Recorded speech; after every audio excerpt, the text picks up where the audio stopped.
మన ఛానల్ షురూ చేసినప్పటి నుంచి మీరందరూ అడిగేది ఒకటే శామకూర పొట్లాలు, శామకూర పొట్లాలు. మీరు ఏ పొద్దు అడిగిర్రో గాని గప్పటి సంది మా బాపు ఎన్ని సార్లు మార్కెట్‌లో పోయి తోలన్నా ఒక్కసారి బి దొరకతలేదు.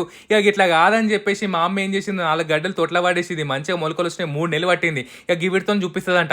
ముందుగాల ఒక 4 గంటలు నానబెట్టుకున్న శనగపప్పుల పచ్చిమిరపకాయలు ఉప్పేసి బరక మిక్సీ పట్టుకోరి. ఇగ గండ్లకే ఉల్లిగడ్డలు, జీలకర్ర, ధనియాలు, కొత్తిమీర, కల్యామాకు, అల్లం ఎల్లిగడ్డ ఏసుకొని మెత్తగా దడుపుకున్నాంక మంచిగా కడుక్కున్న శామకూర ఉంటది కదా! అందులో పెట్టేసి ఆకు చుట్టేసి మంచిగా దారం చుట్టేసిర్రి. లేకపోతే అంత నూనెలకి బయటకొస్తది. చాలా మందికి ఎరికేనే కదా ఈ శామకూర పొట్లాలు. అరే ఎవరికైనా తెలవకపోతే మాత్రం ఒకసారి చూడర్రి మస్త్ అంటే మస్తు టేస్ట్ ఉంటాయి.